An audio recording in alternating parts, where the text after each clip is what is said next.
संत रामपाल जी महाराज एक ऐसे महान संत जिन्होंने अपनी सतभक्ति, तत्व ज्ञान, करुणा और सेवा के बल पर समाज में नई मिसाल कायम की है। संत रामपाल जी महाराज की अगुवाई में उनके सभी सतलोक आश्रमों से समाज कल्याण के अद्भुत कार्यों ने समाज को सुनहरे भविष्य की एक नई उम्मीद दिखाई है। संत रामपाल जी महाराज से नाम दीक्षा लेने के बाद लाखों लोगों की लाइलाज बीमारियां जैसे कैंसर, एड्स आदि ठीक हुई। संत जी के ज्ञान से प्रेरित होकर उनके अनुयायियों ने लाखों यूनिट रक्तदान किया। संत जी ने लाखों बहन बेटियों का दहेज मुक्त विवाह करवाया।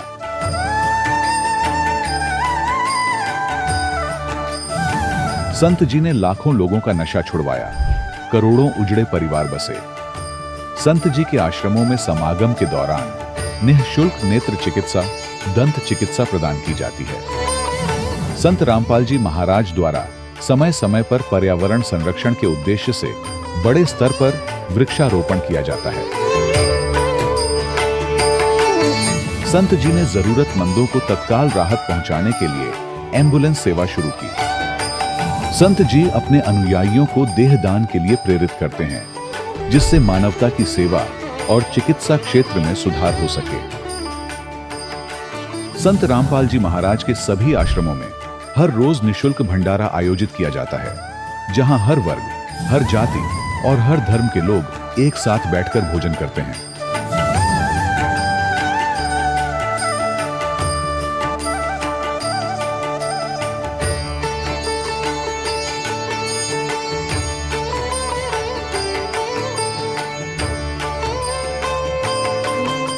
संत रामपाल जी महाराज की अन्नपूर्णा मुहिम ने गरीब और बेसहारा लोगों के जीवन में एक नई ऊर्जा और उम्मीद को जन्म दिया है। घर घर खाद्य सामग्री और जरूरी मदद पहुंचाकर संत रामपाल जी महाराज ने लोगों को दुख और मजबूरी से लड़ने की ताकत प्रदान की है।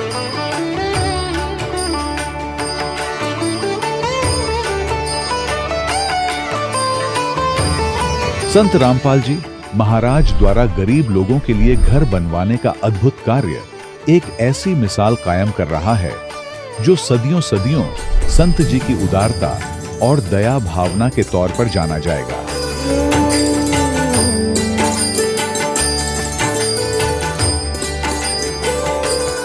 संत रामपाल जी महाराज के आश्रम में हजारों बुजुर्गों को सम्मान और प्यार के साथ जीवन जीने का अवसर मिलता है।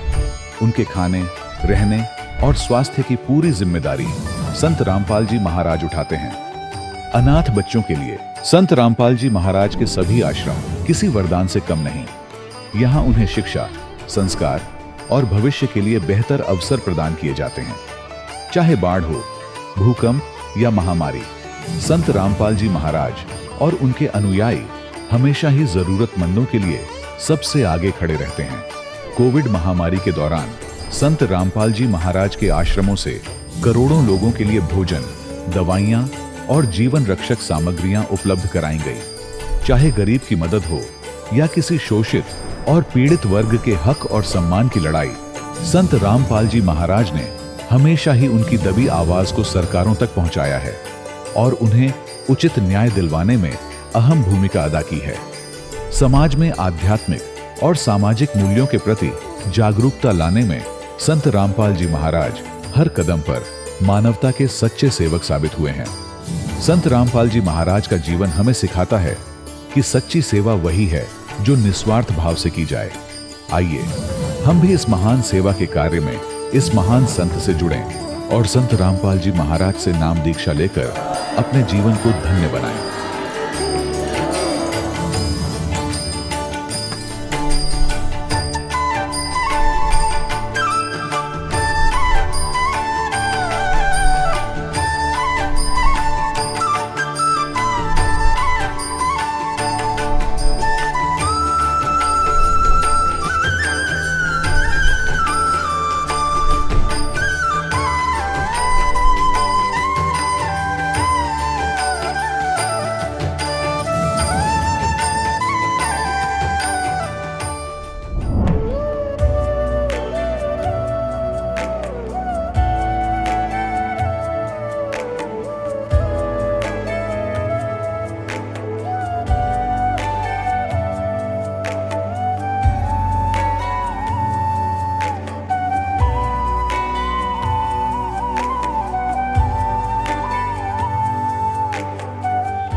पवित्र श्रीमद् भागवत गीता, पवित्र चारों वेद, पवित्र कुरान शरीफ, पवित्र बाइबल, पवित्र गुरु ग्रंथ साहिब, पवित्र कबीर साहिब की वाणी में छुपे हुए गूढ़ रहस्य अर्थात तत्व को जानने के लिए कृपया अवश्य सुनिए जगत गुरु तत्वदर्शी संत रामपाल जी महाराज के मंगल प्रवचन। सत साहिब दर्शकों, जब एक आम इंसान अपने जीवन में सुख और शांति की तलाश में सभी देवी देवताओं की भक्ति करता है, व्रत उपवास और तमाम तरह की साधनाएं अपनाता है और फिर भी उसे न शारीरिक सुख मिलता है न मानसिक शांति, तब उसका ईश्वर के प्रति विश्वास डगमगाने लगता है। दर्शकों, कुछ ऐसी ही कहानी थी मध्य प्रदेश के रहने वाले अखिलेश गुर्जर जी की। अखिलेश गुर्जर जी ने अपने जीवन में मंदिरों में दर्शन, व्रत उपवास, कीर्तन, हवन, हर भक्ति मार्ग को अपनाया, लेकिन फिर भी इनके जीवन में न तो इन्हें शारीरिक सुख मिला और न ही मानसिक शांति। लेकिन दर्शकों, आज अखिलेश गुर्जर जी बताते हैं कि मेरा जीवन उस दिन बदल गया जब मुझे संत रामपाल जी महाराज द्वारा लिखित पवित्र पुस्तक ज्ञान गंगा प्राप्त हुई। यही क्षण इनके जीवन का वास्तविक टर्निंग पॉइंट बन गया। अब प्रश्न यह उठता है, आखिर संत रामपाल जी महाराज ने ज्ञान गंगा पुस्तक में ऐसा क्या लिखा है कि जो भी इस पुस्तक को पढ़ता है वो उन्हीं का हो जाता है? आखिर इसके पीछे की सच्चाई क्या है? आइए सुनते हैं अखिलेश गुर्जर जी की कहानी, उन्हीं की जुबानी। सर नमस्कार। नमस्कार सर। सर क्या नाम है आपका? मेरा नाम अखिलेश गुर्जर। कहाँ से आए हैं जी आप? मैं शहर सनावत, जिला खरगोन, एमपी मध्य प्रदेश का हूँ। अखिलेश जी क्या करते हैं आप? मैं पेशे से डॉक्टर हूँ सर। हम आपसे पूछना चाहेंगे कि संत रामपाल जी महाराज से आप कब जुड़े? मैं जगत गुरु तत्वदर्शी संत रामपाल जी महाराज जी से अक्टूबर 2012 में जुड़ा सर। अच्छा ये बताइए कि आप संत रामपाल जी महाराज से नाम दीक्षा लेने से पहले क्या भक्ति साधनाएं करते थे? वही अन्य देवी देवताओं की भक्ति करता था। चूँकि नर्मदा तट का था इसलिए नर्मदा की पूजा, नर्मदा जी को भी थोड़ा मानता था। पवित्र नदी और माँ के स्वरूप उसको माना जाता है। ओमकारेश्वर क्षेत्र का था, इसलिए अन्य देवी देवताओं की भक्ति के साथ साथ नर्मदा की भी भक्ति करता था। और एक नर्मदा तट में जो साधु संत रहते थे, मैं उन्हीं को मानता था कि यही साधु संत हैं। वो एक साधु थे, उनको मैंने अपना गुरु बना रखा था, जो कि फक्कड़ थे, जटाएं रखते थे और कुछ योगा वगैरह भी सिखाते थे। तो उन्हीं की मैं उनके बताए अनुसार ही भक्ति करता था। अखिलेश जी, चूंकि आप एक डॉक्टर हैं और एक डॉक्टर के पास जब लोग आते हैं तो चाहते हैं कि इनके रोग दूर हों, शारीरिक पीड़ाएं दूर हों, तभी वो डॉक्टर का सहारा लेते हैं। आप खुद एक डॉक्टर हैं, हम आपसे ये जानना चाहेंगे कि आपने संत रामपाल जी महाराज से नाम दीक्षा क्यों ली? सर, कुछ मेरे साथ ऐसी घटना घटी कि परमात्मा ने मुझे शरण में बुलाना था, संत रामपाल जी महाराज ने। तो उसके पहले कुछ तैयारियां मेरे से करवाई। समय परिस्थितियां कुछ ऐसी बनी कि मुझे सारे कामकाज ठप हो गए। मैंने अपने मित्रों के साथ एक कारखाना डाल दिया था जो कि वेल्डिंग रॉड का होता है।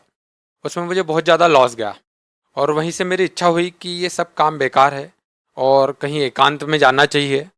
इन चीज़ों से भी हटके कुछ शांति चाहिए, क्योंकि पैसा तो एक अलग चीज़ थी, पर जो मानसिक शांति मेरी असंतुलित हो रही थी, मेन उद्देश्य वही था कि मैं कहीं शांति पाना चाह रहा था। और मैंने इसी दौरान साधु संतों की शरण ग्रहण करी। मैं एक नाथ संप्रदाय के साधु से भी संपर्क में रहा, तो मैं मानसिक संतुलन बहुत डिस्टर्ब हो रहा था। इसीलिए मुझे मेरे मित्र ने बताया और मैं जगत गुरु तत्वदर्शी संत रामपाल जी महाराज की शरण में आया।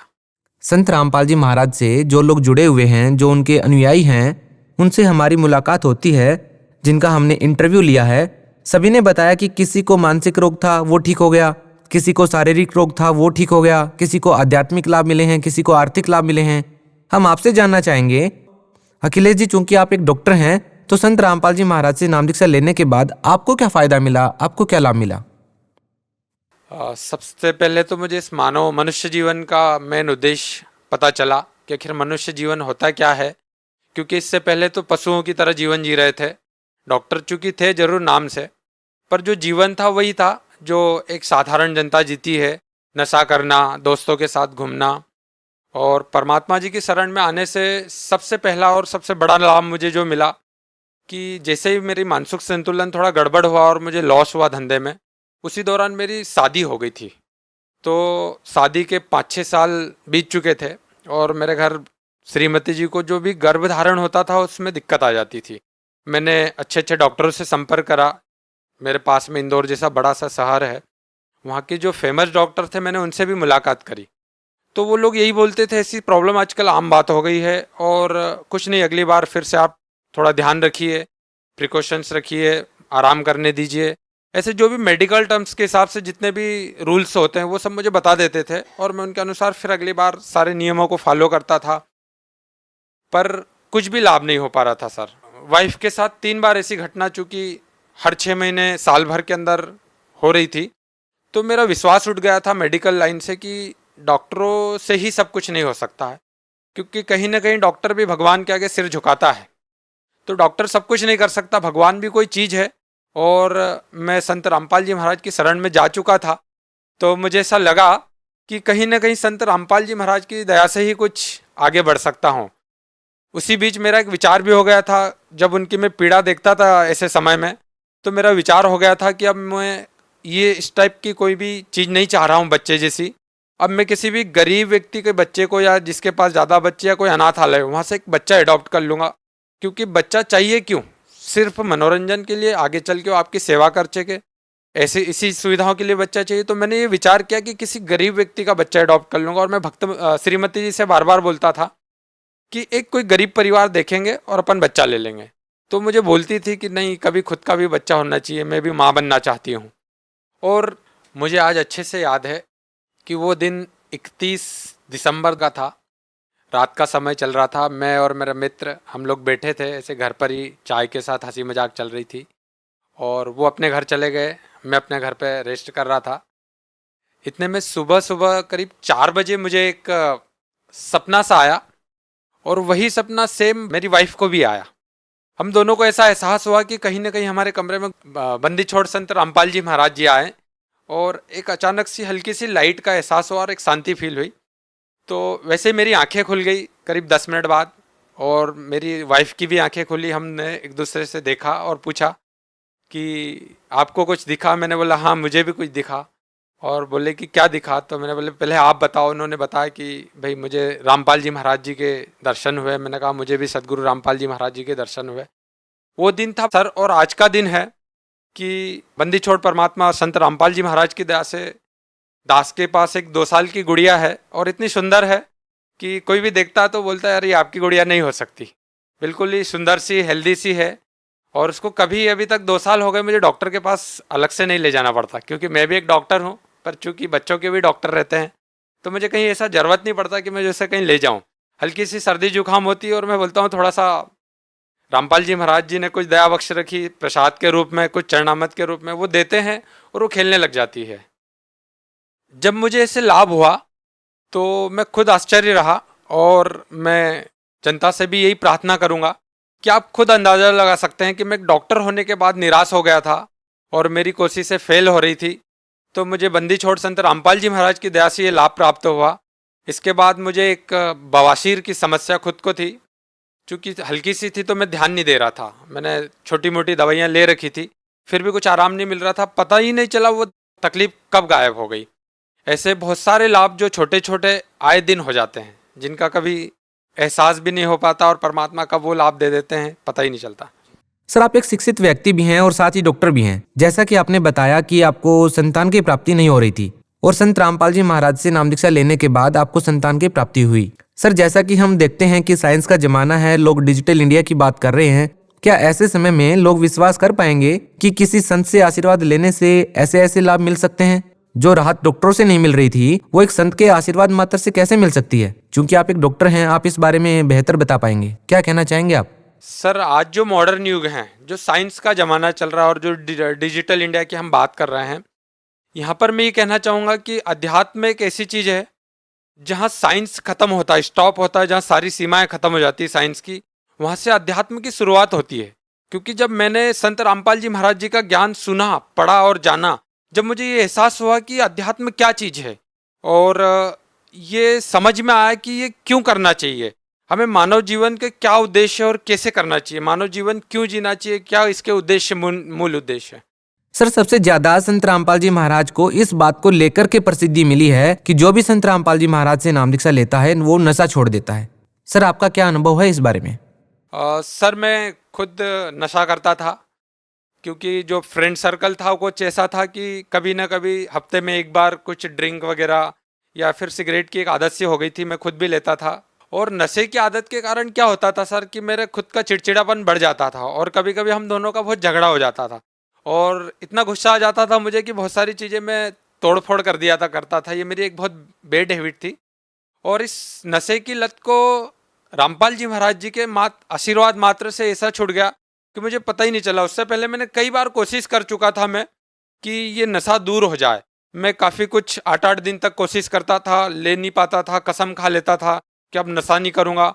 8 दिन बाद पता चलता था कि एक ऐसी लत सी खींचती थी और चूंकि डॉक्टर होने के नाते जानता भी था कि ये एक बैड हैबिट है, इससे बहुत सारी बीमारियां पैदा होती है।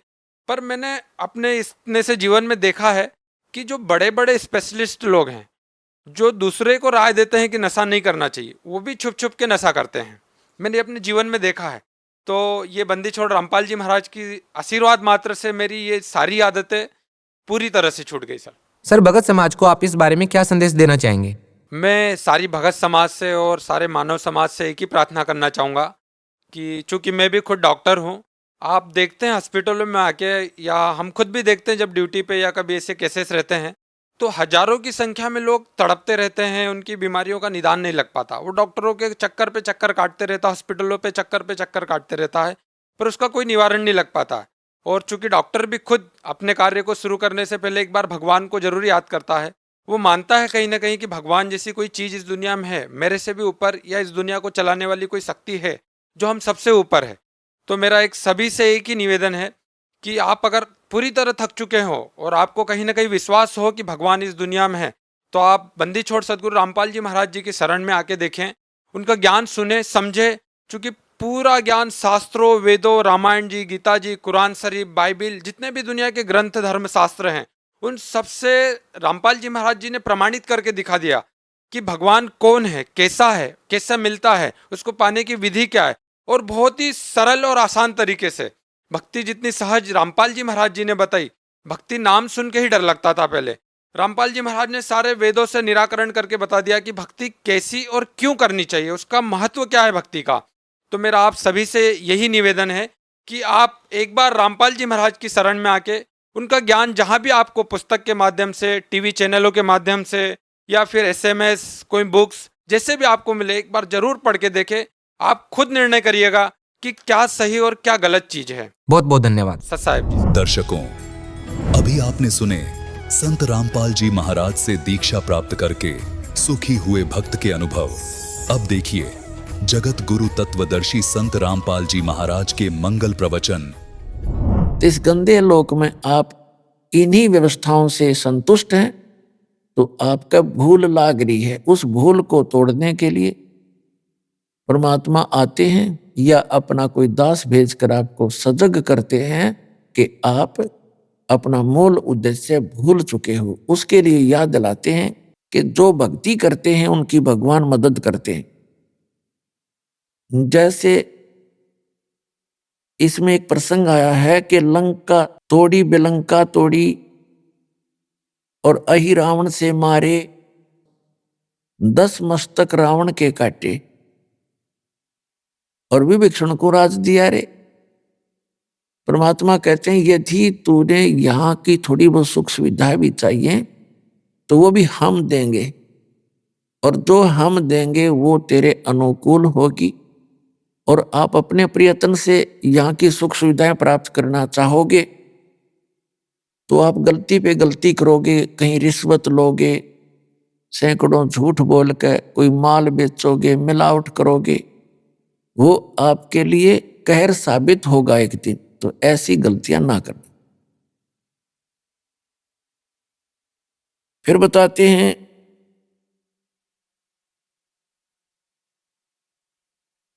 एक हा हा हु नाम के 2 साधक थे। हा हा हु बंदे होते तोलत हैं बल भारे, और गज और ग्रह बने भवसागर 10 संस अधिकारे। श्वास घटा बलहीन भयो जद, खींच लिया मझधारे, अर्ध नाम रसना से टेरा सुमरत है रंकारे। एक हा हा, एक हु, दो साधक थे तपस्वी।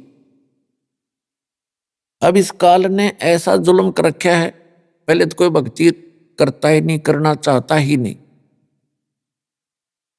और करना चाहता है तो उसको मिसगाइड करके रखता है। इन दो प्राणियों के प्रेरणा हुई हम भक्ति करें, उनको नकली गुरु से मिला देता है। उन गुरुओं ने उनको बता दिया हा हा और हु को कि आप जी तपस्याएं करो, तपस्या से भगवान मिलता है। अब दोनों ने तपस्या की, उनको अभिमान हो गया आपस में कि मेरा तप तेरे से ज्यादा है। दूसरा कहता कि नहीं, मेरी तपस्या तेरे से अधिक है। तो दोनों को अपना निर्णय कराने के लिए ब्रह्मा जी के पास गए। ब्रह्मा जी से पूछा कि हमारा निर्णय करके बताओ, आप तो अंतर्यामी हैं, कि हम में से कौन से का तप ज्यादा है। ब्रह्मा जी को पता था कि तप से सिद्धियां आ जाती हैं, और ये जितने भी ऋषि मुनि थे सिद्धियां प्राप्त करके ये सर्प बन गए विषैले। इनके जरा सी भी कोई प्रतिकूल बात कर देता था उसको श्राप दे देते, और जिसका खामियाना श्री राम श्री विष्णु जी ने भी भोगना पड़ा। जिस कारण से ब्रह्मा जी ने अपने सिर से बला टाल दी और कहा भी मैंने ना इतना कोई तुम्हारे जैसा जितना तप किया, और मुझे तो यह सृष्टि के कार्य में बहुत व्यस्त रहना पड़ता है, आप श्री विष्णु जी के पास जाओ। वो विष्णु जी के पास आ गए। विष्णु जी से भी यही प्रार्थना करी, विष्णु जी के भी यही मन में शंका आई कि यदि मैंने, जैसे ब्रह्मा जी ने भी ये सोचा था, यदि मैंने एक व्यक्ति को कह दिया, एक को तो कहना पड़ेगा तेरा ज्यादा तेरा कम है, तो जिसको भी कम बता दिया वो श्राप दे देगा, वो डर गया, इसलिए अपने सिर से बला टाल दी। विष्णु जी के मन में भी ये शंका हुई कि यदि मैं एक को कहूंगा तेरी तपस्या ज्यादा है इसकी कम है, तो कम जिसकी बताऊंगा वो श्राप देगा। तो इस संकट को भगवान विष्णु जी ने भी मोल लेना उचित नहीं समझा।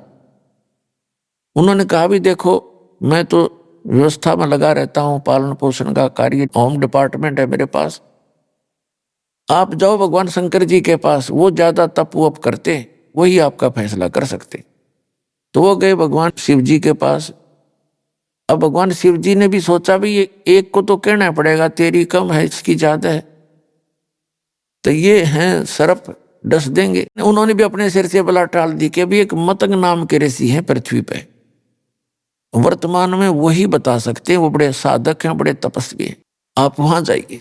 तो दोनों आगे मतंग ऋषि के आश्रम की तरफ जा रहे थे। मतंग ऋषि जो थे बड़े डिल डोल, बड़े तगड़े, भारा शरीर था उनका। तो उन्होंने, ये मन बड़ा बदमाश है, कबीर साहब कहते हैं मन के मते ना चालिए, मन है पक्का दूध, और ले डूबे दरिया में और फिर जा हाथ छूटे, उल्टे काम करवा के फंसवा के फिर आप निकल जाता है। तो उन्होंने दोनों ने देखा उस महापुरुष को। मतंग ऋषि पूछा कहाँ है, कि वो सामने बैठे, तगड़े थे, डुल डुल। एक ने तो मन में सोचा कि बड़ा हाथी सा बैठा भाई, दूसरे ने सोच लिया अच्छा मगरमच्छ शायद महात्मा। तो उन्होंने मतंग ऋषि के पास आकर के कहा, मतंग ऋषि के पास एक सिद्धि थी जो मन की वृत्ति बता देती थी, इसने क्या सोच रखा है। तो मतंग ऋषि से उन्होंने प्रश्न किया कि महाराज हम में से कौन से की तपस्या ज्यादा है, कौन शक्तिशाली है, आप निर्णय करो। मैं कहता हूं मेरी तपस्या ज्यादा, ये कहता है मेरी ज्यादा। मतंग ऋषि ने कहा कि जो तुम्हारे मन में तुमने सोच के आए हो उसी से फैसला होगा। तो हमने क्या सोचा भगवान, आपने ये सोचा था कि मतंग ऋषि बड़ा हाथी सा पड़ा है, तो और आपने सोचा था ये मगरमच्छ जैसा है। आप मगरमच्छ बनो, आप हाथी बनो, अपना फैसला आप करो। तो दोनों का शरीर छूट गया, मृत्यु होगी। एक ने हाथी के यहाँ जन्म हुआ, दूसरे का मगरमच्छ से जन्म। फिर कहते हैं हाथी जब जवान हुआ और जल पीने के लिए दरिया पर पहुंचा, सरोवर पर। मगरमच्छ ने उसका पैर पकड़ लिया पूरब के संस्कार से। अपने आत्माओं, पहले मगरमच्छ ने हाथी को अंदर खींचना चाहा, हाथी मगरमच्छ को बाहर खींच लाया, फिर कभी वो अंदर खींच ले जाए, कभी वो बाहर खींच ले। सारा दिन ऐसे उनकी रिहर्सल चले और शाम को मगरमच्छ उसका पैर छोड़ दे कि कल आना, कल आऊंगा। अगले दिन फिर वो ऐसे ही चलते रहे। कहते हैं 10,000 वर्ष से भी अधिक समय तक वो आपस में ऐसे ही लड़ते रहे, ये रिहर्सल करते रहे। क्या हुआ कि जो हाथी के साथी थे वो उसके लिए दूर दूर से घास तोड़ के लाएं, कीड़े तोड़ तोड़ के लाएं, उसको खिलाएं रात को, और सुबह फिर पहलवान की तरह हाथ मिलवा दें उनका। तो ऐसे आसपास का जो चारा था वो खत्म हो गया, और मगरमच्छ के वहां उपलब्ध मछलियां काफी रहती थी, वो अपना वहां से छका रहता था।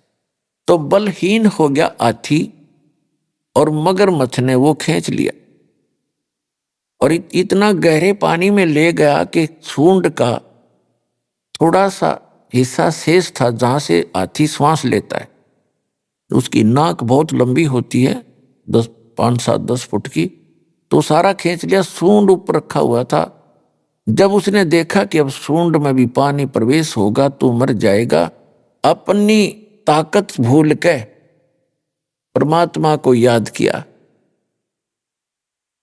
थोड़ा सा राम भी पूरा नहीं कहने पाता, रा।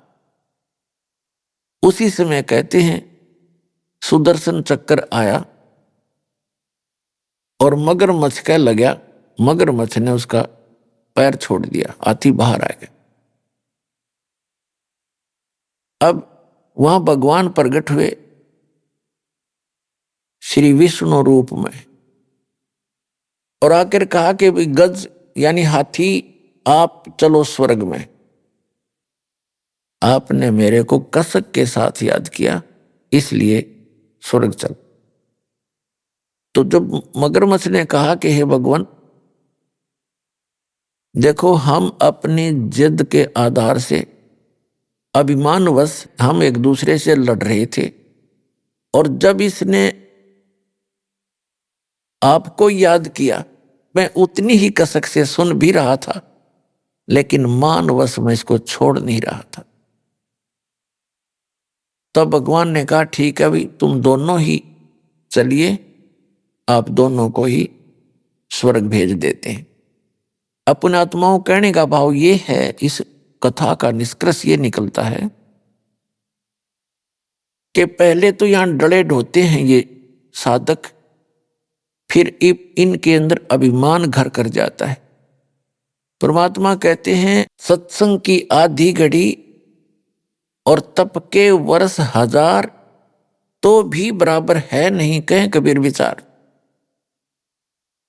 अब इससे क्या निष्कर्ष निकलता है कि पहले तो ये डले ढोते हैं, फिर इनमें अभिमान हो जाता है। इन सिद्धियों के कारण एक दूसरे से प्रभु पाक जाते हैं, किसी की हानि ज्यादा कर देते हैं तो लोग उससे डरने लग जाते हैं, उसको पूजने लग जाते हैं इन ऋषियों को, और किसी को वो थोड़ा मोटा लाभ दे देते हैं अपनी पुण्य से, और उनकी अपनी बैटरी डिस्चार्ज होती जाती है और उनको थोड़ा बहुत राहत दूसरे को दे सकते हैं। दूसरा ये निष्कर्ष निकला कि तब से तो कोई बात बने नहीं, लास्ट में उन्होंने परमात्मा को कसक के साथ याद किया, तो उससे उनको जो लाभ मिला वो हजारों वर्षों के तप से भी नहीं मिला था। तो परमात्मा कहते हैं चाहे कितना ही तुम तप करो, कितनी अन्य क्रियाएं करो, यदि आपके पास भक्ति नहीं है, आपके पास नाम सही नहीं है, तो आप जी वो उस सतर का भी लाभ प्राप्त नहीं कर सकते जहां की आप इच्छा रखते हो। जैसे कोई श्री कृष्ण की पूजा करता है, कोई विष्णु जी की पूजा करता है विष्णु रूप में, कोई भगवान शंकर की करता है, तो कहते वहां के सतर का लाभ भी आपको उनके मंत्रों से ही होगा, जो मूल मंत्र हैं, मूल नाम है उनके। यहां पर तीसरी जो बात क्लियर ये होगी आपको कि जैसे उसने रा कहा था, भगवान को याद करना चाहा था, तो इसको ररंकार धुन कहते हैं।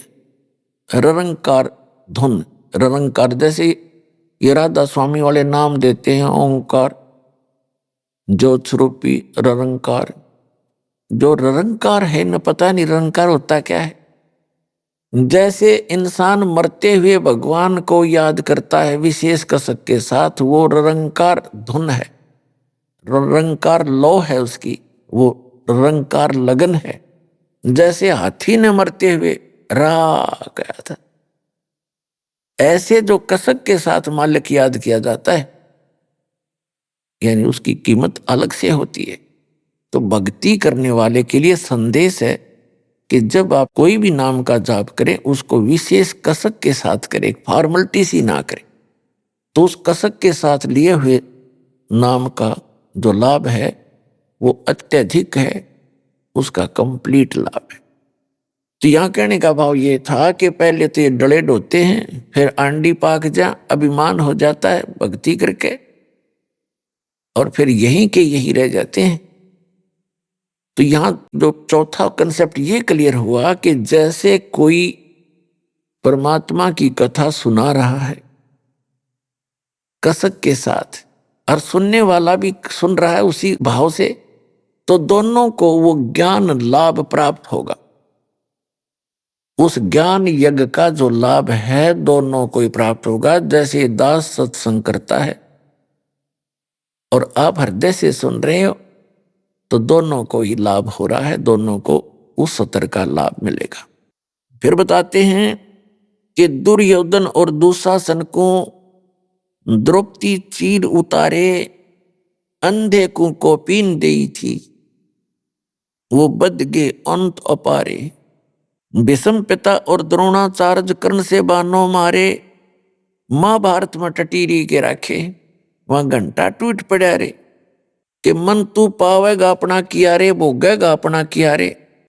दुर्योधन और दुशासन ने द्रौपदी के चीर उतारने का, उसको नग्न करने का प्रयत्न किया, तो उस द्रौपदी का चीर क्यों बढ़ गया? पुण्यात्माओं, आज तक जो भी आपको राम नाम की कथा सुनाई गई है, भगवान की कथाएं सुनाई गई हैं, वो इनकम्प्लीट थी, उनका कोई सिर पैर नहीं था। जैसे हमारे मन में एक शंका बनी रहती थी कि जैसे द्रौपदी जी का चीर उतारना चाहा और वो उतरा नहीं, ये कारण क्या था? हम कथा पढ़ते थे, सुनते थे, और ये भी सुनते थे भगवान ने बढ़ा दिया। भगवान ने और बहनों का क्यों नहीं बढ़ाया? कितनों की इज्जत लूटी जाती है, उस द्रौपदी का ही क्यों बढ़ाया? यहां बुद्धि कभी नहीं जाती थी, क्योंकि हम इनकम्प्लीट स्पिरिचुअल नॉलेज प्राप्त थे। तो परमेश्वर ने आके वो कंप्लीट स्पिरिचुअल नॉलेज दिया, और अब इस दास के पास उपलब्ध है जो इन सभी अधूरी कथाओं को पूरा किया जाएगा।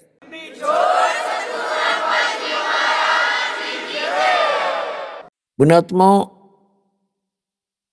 आप एक बात को याद रखना कि विश्व के जितने भी प्राणी हैं, ये सभी उस अल्लाह अकबर के, उस कबीर भगवान के, अल्लाह अकबर माने बड़े भगवान के, वो ग्रेट गॉड के, कंप्लीट गॉड के बच्चे हैं।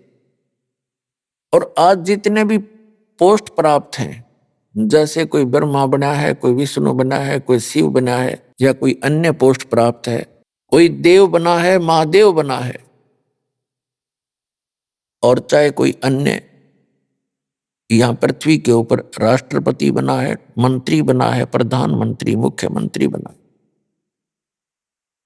ये सभी पूर्व की भक्ति किए हुए पुण्यकर्मी प्राणी हैं। अब जैसे दास आपको क्लियर कर ही रहा है, और आपको लगभग क्लियर स्पष्ट हो भी रहा है कि शास्त्र अनुकूल साधना करने से ही जीव को भक्ति लाभ प्राप्त होता है। अध्यात्म मार्ग का जो लाभ होता है वो शास्त्र अनुकूल साधना से ही होता है। और शास्त्र अनुकूल साधना कैसे होती है? जो सदग्रंथों में विद्यमान हो, सदग्रंथों में जिसका ज्ञान हो, सदग्रंथों के आधार से जो भक्ति हो, उसको कहते हैं शास्त्र अनुकूल साधना। और सदग्रंथ कौन कौन से हैं? वर्तमान के अंदर जो सदग्रंथ हैं, पवित्र चारों वेद, पवित्र श्रीमद् भगवद गीता, ये तो हैं गॉड गिवन ग्रंथ। इसके अतिरिक्त पवित्र पुराण, ये हैं ब्रह्मा जी के द्वारा दिए गए ज्ञान में प्लस करके अपने मत जोड़ जोड़ के आगे इसके 18 भाग बना दिए पुराणों के। और महाभारत के अंदर केवल उस घटना है, वो जो महाभारत के अंदर जो पात्र हैं कौरव और पांडव और कुछ ऋषियों का ज्ञान है। तो ये ज्ञान गॉड गिवन नहीं है, ये तो इतिहास एक टाइप का। ऐसे ही पवित्र कुरान शरीफ, कुरान मजीद कहो, एक ही है, केवल नाम नाम मंत्र है, लेख में कोई अंतर नहीं है।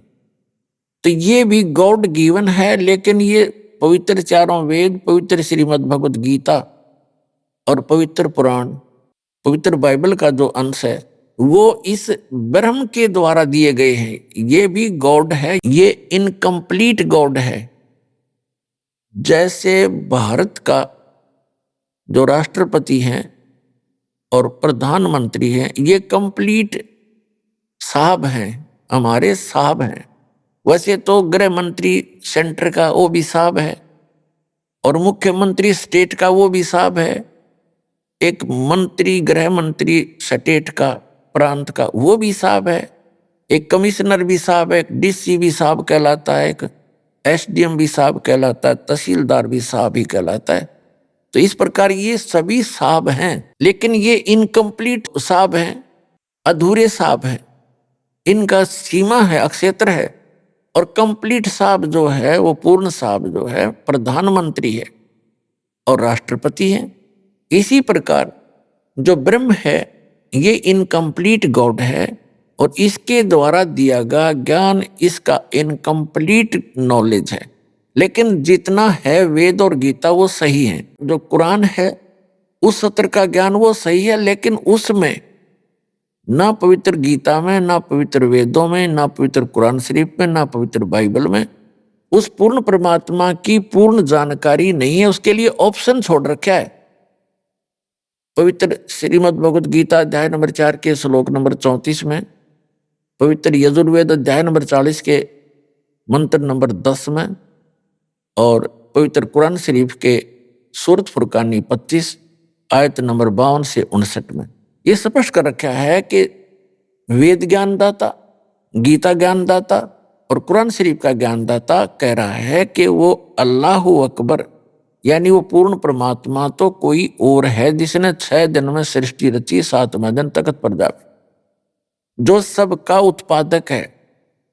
उसके विषय में कोई तत्वदर्शी संत से पूछो तो वो ज्ञान जो तत्वदर्शी संत बतावेगा वो ना कुरान में है, ना वेद में है, ना गीता में, ना पवित्र बाइबल में। तो वो है कंप्लीट स्पिरिचुअल नॉलेज जो इनके अंदर नहीं है। तो ये जितने भी हैं ग्रंथ, ये इनकम्प्लीट ज्ञान रखते हैं, और इनका ज्ञानदाता भी इनकम्प्लीट गॉड है, कंप्लीट गॉड नहीं है, पूर्ण परमात्मा नहीं है। इतनी सी बात। तो ये जो अब आपको ज्ञान प्राप्त है उस कंप्लीट गॉड के द्वारा दिया हुआ, पूर्ण परमात्मा के द्वारा दिया गया ज्ञान है। आज दास आपको उनका दिया हुआ ज्ञान एज ए टेप रिकॉर्डर सुना रहा है, और उस परमात्मा की कृपा के बिना अन्य इसको समझ नहीं सके। इस दास के समझ में आया। तो अब क्या होगा? अब हजारों वर्षों तक ये ज्ञान चलेगा, पूरे विश्व में शांति होगी। ये माया को इकट्ठी करने की जो दौड़ लग रही है, आग लगी पड़ी है प्रत्येक प्राणी के अंदर, ये इस ज्ञान से शांत होगी। अब पुण्यात्मा, आज जैसे किसी के पास कार है, कोठी है, और सैकड़ों हजारों की एकड़ जमीन खरीद कर डाल रखी है, और चाहे वो प्रधानमंत्री बना हुआ है, चाहे सारी पृथ्वी का भी राजा है, और बहुत धन इकट्ठा करके सोने से सबसे भर रखे हैं उन्हें बैंक वगैरह, और कल मृत्यु होगी और परसों गधा बन जाएगा। खा के ये जीवन उसका। तो बिना ज्ञान के गोबर के भूंड की तरह हम गोबर इकट्ठा करते करते मर जाते हैं, पर सब्र नहीं है हमारे। तो इस ज्ञान से सब्र होगा, इस ज्ञान से आत्मा हट जाएगी इससे कि क्या कर रहा हूं मैं, करना क्या चाहिए था, कहां डले ढो रहा हूं, ऐसे अनमोल जीवन को बर्बाद कर रहा हूं। तो ये एक बार पूरे विश्व में अब शांति होगी। सभी जल रहे हैं, किसी को सब्र नहीं और कोई सुखी नहीं। अब जैसे आपको बहुत बार बताया है कि दास एक बार गोवा गया हुआ था। गोवा समुद्र के किनारे एक शहर बसा हुआ है, गोवा, वो प्रांत भी है गोवा। तो वहां सत्संग किया था हमने, और जहां सत्संग स्थल था, सत्संग के बाद घूमने के लिए हम, साथ ही समुद्र था, तट समुद्र का, वहां चले गए। वहां क्या देखा, फॉरेनर यानी विदेशी स्त्री पुरुष वहां उसके साथ साथ रेत में अपने बिछा बिछा के बस्तर या कोई वैसे लेटा हुआ था, रेत में लेटे हुए थे एक अंडरवियर में पैर के। और उनसे बात की, एक आधे भक्त ना, वो कहते आनंद आ रहा, आनंद यहाँ इनको। तो उसने बताया कि ये कह रहे हमें यहाँ आकर शांति प्राप्त होती है। और वो बता कि वहाँ हमारे बड़े बड़े बिल्डिंग हैं, फैक्ट्रियां चलती हैं, सैकड़ों नौकर, हजारों हमारे नौकर हैं। नमन में बड़ी हंसी आई है, दाता दया तेरी, देख जी रेत में सुख है, फिर वो डले क्यों ढोए तुमने, जहां सुख है नहीं आग इकट्ठी कर ली। तो जो सुख उनको वहां मिला, उन कोठी और बंगला में नहीं है, वहां तो आग लगी पड़ी है। और आग क्यों लगी है उन कोठी बंगलों में, क्योंकि भक्ति नहीं है। तो पुण्यात्माओं फिर ये बात समझ में आ गई उनके। अभी तो वो वहां छोड़कर यहाँ समुद्र का किनारा आवे सुख प्राप्ति के लिए, और खाक सुख और रेत में के सुख है। 2 दिन पीछे फिर उस आग में जलना हो न जा करके।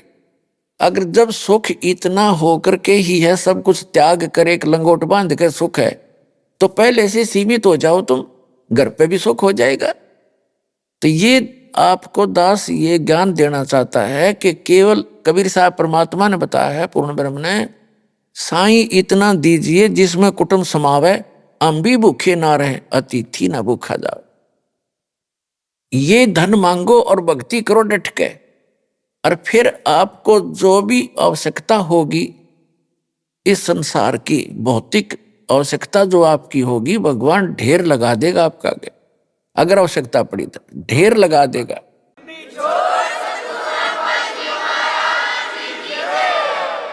अब जो दास कंसेप्ट क्लियर करना चाहता है, तो क्या होगा कि अब हजारों वर्षों तक ये सत भक्ति, ये यथार्थ भक्ति मंत्र आप जाप करा करोगे, आप चले जाओगे फिर सतलोक में। जो लास्ट के व्यक्ति होंगे, क्योंकि प्रत्येक यहाँ काल की व्यवस्था है, समय आने पर उसमें बुराई घर करना शुरू कर देती है। 1000 वर्ष तक तो ये प्योर चलेगा, और अरबों खरबों की संख्या में भक्त मुक्त होंगे, सब सतलोक चले जाएंगे।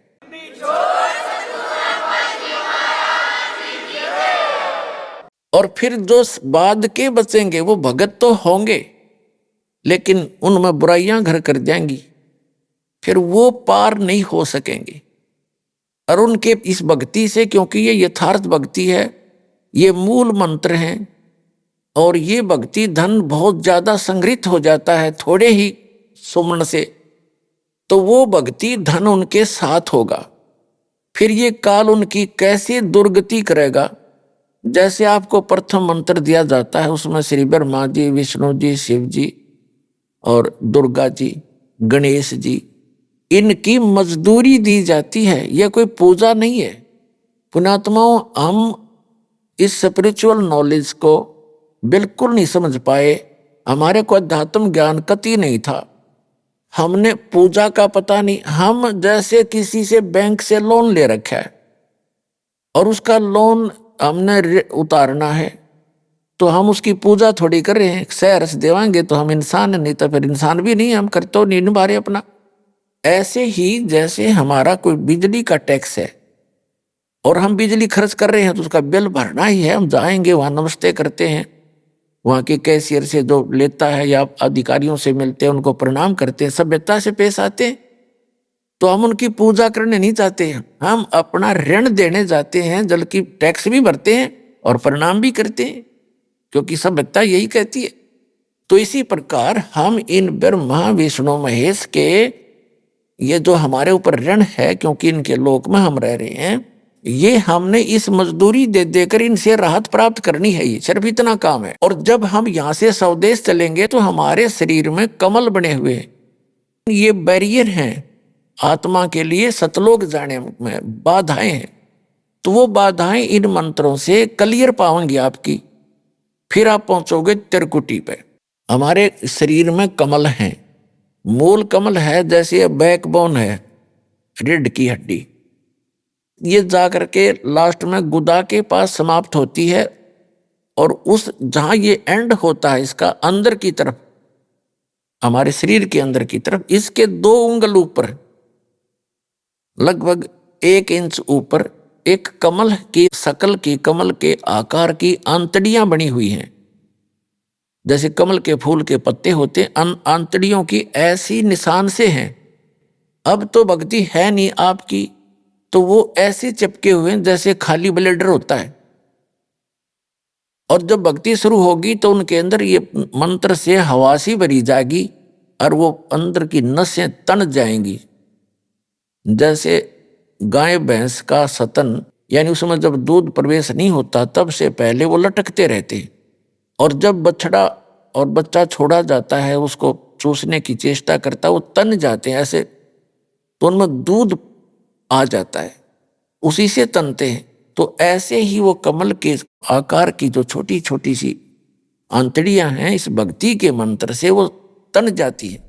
अभी आपने सुने संत रामपाल जी महाराज के मंगल प्रवचन। आइए अब सुनते हैं संत रामपाल जी महाराज से नाम दीक्षा लेकर सतभक्ति करके अद्भुत लाभ प्राप्त करने वाले अनुयायी के विचार। मनुष्य अनेकों भक्ति साधना करता है और परमात्मा से लाभ प्राप्त करने के लिए हर मार्ग अपनाता है, लेकिन फिर भी न उसे कोई लाभ मिलता है और न ही कोई राहत। दर्शकों, ऐसी ही कहानी थी छत्तीसगढ़ के रहने वाले भीखम लाल साहू जी की। भीखम लाल जी पहले सभी पारंपरिक भक्ति साधना किया करते थे। ये व्रत भी रखते थे और नवरात्रों में माता की पूजा भी किया करते थे, लेकिन फिर भी न तो इन्हें शारीरिक सुख मिला और न ही मानसिक शांति मिली। लेकिन आज भीखम लाल जी का कहना है कि जब से मैंने संत रामपाल जी महाराज की शरण ग्रहण की है, तब से मुझे ऐसे अद्वितीय लाभ मिले हैं जिनका वर्णन करने के लिए आज मेरे पास शब्द नहीं है। दर्शकों, आखिर संत रामपाल जी महाराज ने भीखम लाल जी के साथ ऐसे क्या चमत्कार कर दिए कि भीखम लाल जी संत रामपाल जी महाराज को परमात्मा मानने लगे? आइए जानते हैं इसके पीछे की सच्चाई क्या है। सुनते हैं भीखम लाल जी की कहानी, उन्हीं की जुबानी। नमस्कार सर। नमस्कार सर। सर क्या नाम है आपका? सर मेरा नाम भीखम लाल साहू। भीखम लाल जी, आप कहाँ से हैं? सर मैं छत्तीसगढ़ राजनांदगांव जिला ग्राम नागलदा से हूँ। भीखम लाल जी, संत रामपाल जी महाराज जी से नाम उपदेश आपने कब लिया? संत रामपाल जी महाराज से मैं सन 2013 को लिया जी। भीखम लाल जी, संत रामपाल जी महाराज जी से जुड़ने से पहले आप क्या भक्ति साधना करते थे? संत रामपाल जी महाराज से नाम उपदेश लेने के पहले मैं मेरे परिवार नांदियापन से भक्ति करते थे, चौका आरती का कार्यक्रम करते थे। कोई भी सुख का कार्य या दुख का कार्य हो, उनको बुलाकर हम चौका आरती का कार्य करते थे। और गांव में जो देवी देवता, गणेश पूजा और नवरात्रि व्रत ऐसे करते थे। और निखिल एक पंथ चलाए हैं, एक समागम करते हैं, निखिल मंत्र विज्ञान करके उसका पत्रिका आता है, उससे भी उपदेश लिया था। ओम शांति से भी जुड़ा हुआ था। इस तरह से मैं संत रामपाल जी महाराज से नाम दीक्षा लेने के पूर्व मैं साधना भक्ति किया करता था। मैं नांदियापन से कबीरपंथी और उन्हीं का चौका आरती का कार्यक्रम कराते थे, और इन्हीं लोगों को कबीरपंथी कहा जाता था पहले। इस टाइप का कबीरपंथी मैं था। सर, जैसे कि आपने बताया कि आप नादिया पंथ से, जो कबीर साहिब जी को ही मानते थे, वहाँ पे भक्ति साधना करते थे, और भी आप अनेकों पंथों में गए। फिर आपने संत रामपाल जी महाराज जी से नाम उपदेश लिया। तो पहले जो आप भक्ति साधना करते थे वह भी कबीरपंथी थे और संत रामपाल जी महाराज जी भी कबीरपंथी हैं, तो आप उस भक्ति को छोड़कर हजारों किलोमीटर दूर संत रामपाल जी महाराज जी की शरण में क्यों गए? संत रामपाल जी महाराज से नाम उपदेश लेने का एक बड़ा ही कारण है। मैं भक्ति साधना करता था, सब जगह तीर्थ व्रत भी करता था, लेकिन शांति कहीं पे नहीं मिलता था, किसी भी प्रकार का सुख नहीं मिलता था, दुख ही दुख रहता था। कभी किसी प्रकार का परिवार में दुख, जैसे भक्तमती का पथरी, ये इन सब साधनाओं को करते करते पथरी का बीमारी हो गया और वो बहुत परेशानी से मेरे को सामना करना पड़ा, जिस कारण से मैं संत रामपाल जी महाराज से उपदेश लिया और मैं बहुत मानसिक तनाव से गुजर रहा था जिस टाइम पे मैं संत रामपाल जी महाराज से नाम उपदेश लिया। सर, जैसा कि आपने बताया कि आपने संत रामपाल जी महाराज जी से हजारों किलोमीटर दूर नाम उपदेश लिया, आप बहुत ज़्यादा परेशान थे, तो क्या संत रामपाल जी महाराज जी से नाम उपदेश लेने के बाद आपको लाभ भी हुए? क्या अनुभव रहे आपके? संत रामपाल जी महाराज से नाम उपदेश लेने के बाद मेरा बहुत बड़ा ही अनुभव रहा। जैसे मैं पहले बताया कि मेरे श्रीमती को पथरी का जो प्रॉब्लम था वो तो पहले मैं ऑपरेट तो करवा दिया था, उससे थोड़ा छुटकारा तो मिल गया था, लेकिन डॉक्टर ने ऐसा परहेज बता दिया था कि वो उसको टमाटर नहीं खाना है, हरी सब्जी नहीं खाना है, सेमी नहीं खाना है और इस तरह से प्रोटीन वाली चीज़ नहीं खानी है, कैल्शियम वाली चीज़ नहीं खानी है। तो इन सारी चीज़ों को नहीं खाना तो वो तो शारीरिक दुर्बलता के अंतर्गत आता है। तो ये मेरे लिए बहुत ही चिंता का विषय था। तो इस तरह से संत रामपाल जी महाराज से नाम उपदेश लेने के बाद मेरी भक्तमती ने ये सारी चीज़ें उसी दिन से ही स्टार्ट कर दिया। संत रामपाल जी महाराज के ज्ञान और उसके इंटरव्यू पहले से देख लिए थे अन्य भक्तों का, तो जिससे विश्वास बन गया था कि यहाँ से हम अगर नाम दीक्षा लेते हैं तो हमें संत रामपाल जी महाराज पूर्ण लाभ देंगे, ऐसा विश्वास बन गया था। उसी विश्वास के आधार पर उन्होंने उसी दिन से जिस दिन से नाम दीक्षा लिया, उन्होंने ये दूध पी और टमाटर वाली सब्जियां खाई। पथरी की दिक्कत थी, पथरी को तो ऑपरेट करके निकलवा दिया था, लेकिन परहेज ऐसा बताया था कि जिससे मतलब लाइफ टाइम उसको कैल्शियम वाली चीज़, हरी सब्जी और ये टमाटर वाली चीज़ें नहीं खानी है, ऐसा करके।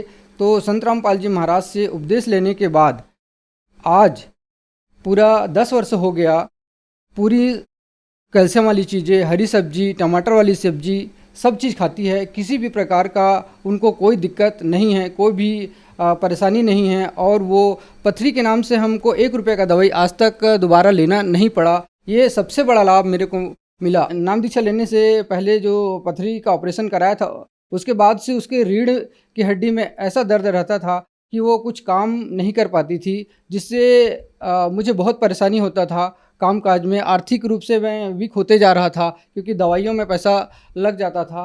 तो जिस दिन से संत रामपाल जी महाराज से नाम उपदेश लिया, उसके कुछ समय पश्चात मुझे मैंने अपनी पत्नी से पूछा कि तुम्हारी रीढ़ की हड्डी में दर्द रहता था, तो बताई कि अब परमात्मा की, संत रामपाल जी महाराज की दया से ये सब परेशानी से मैं ठीक हूँ, ऐसे करके। तो इस तरह से मेरे को ये सारे लाभ हुए हैं और आर्थिक रूप से भी मेरे को बहुत अच्छा लाभ मिला है। और एक परेशानी और था, मेरे बेटे का एक्सीडेंट हो गया था, गाड़ी से गिर गया था, जिससे उसके सिर में चोट आया था। तो वो मैं चोट आया था तो उसको जिला अस्पताल में एडमिट किया था। जिला अस्पताल में एडमिट करने के बाद वहाँ इलाज बताए, टेस्ट वेस्ट देखे।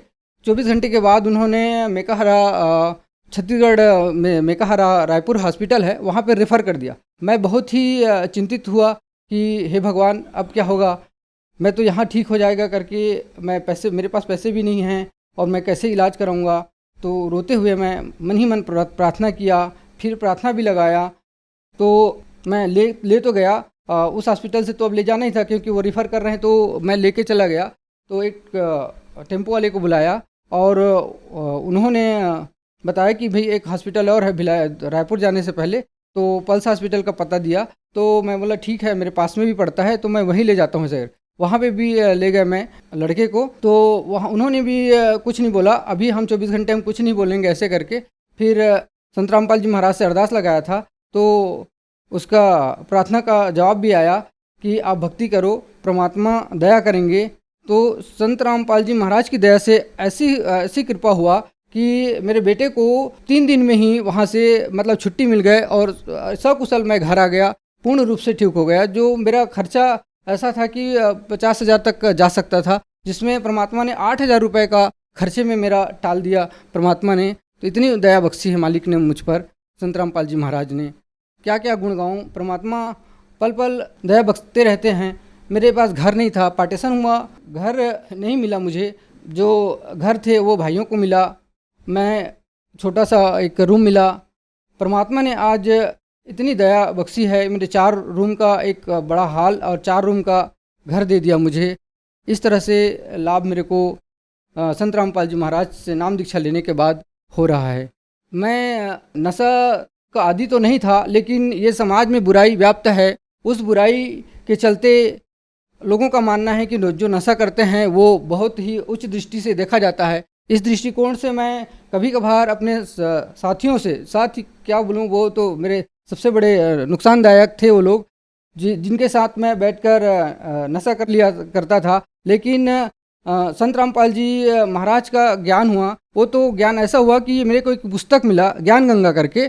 उसी पुस्तक को पढ़ते ही मेरे को ऐसा लगा कि बहुत बड़ा झटका लगा कि मैं क्या ऐसा कर रहा हूँ, ये तो बहुत ही छूने की चीज़ नहीं। उसमें लिखा था कि जो एक बार जो शराब पीता है वो 70 जन्म तक कुत्ते को प्राप्त होते हैं। तो मेरे दिल में ऐसा ठेस लगा, मैं नाम उपदेश लेने से पहले ही वो मैं नशा त्याग चुका था पूर्ण रूप से। मैं एकदम से ऐसा लग गया कि नशा करने की चीज़ नहीं होती।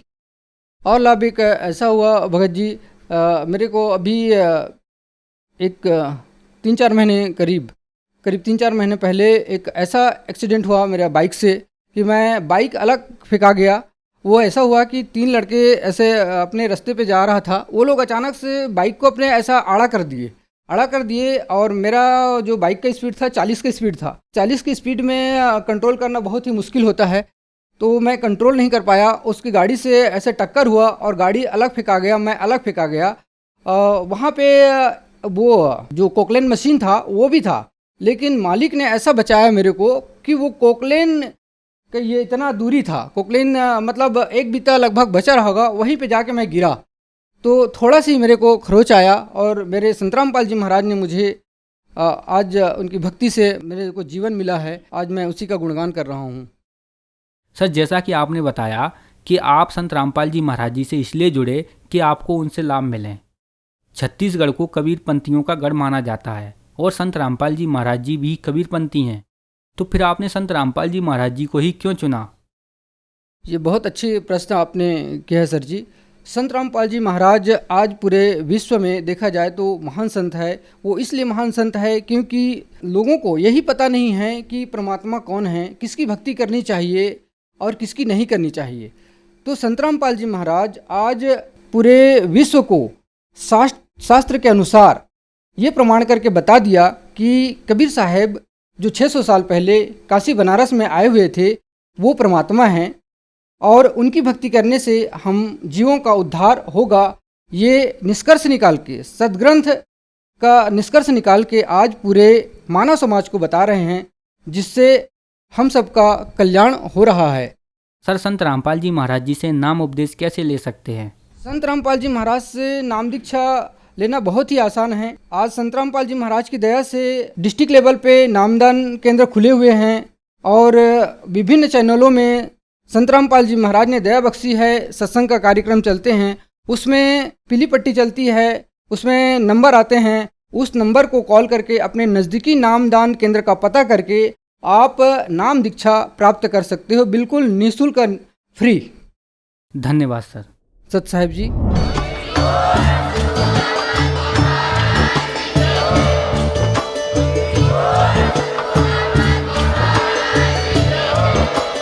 आप सुन रहे थे जगत गुरु तत्वदर्शी संत रामपाल जी महाराज जी के मंगल प्रवचन। अधिक जानकारी के लिए विजिट कीजिए हमारी वेबसाइट www.jagatgururampalji.org। संत रामपाल जी महाराज जी के शुभ आशीर्वाद से पूरे विश्व भर में 500 से भी ज्यादा नाम दीक्षा केंद्र हैं, जिन पर संत रामपाल जी महाराज जी द्वारा ऑनलाइन निःशुल्क नाम दीक्षा दी जा रही है। अपने नजदीकी नाम दीक्षा केंद्र का पता करने के लिए संपर्क करें 8222 880541।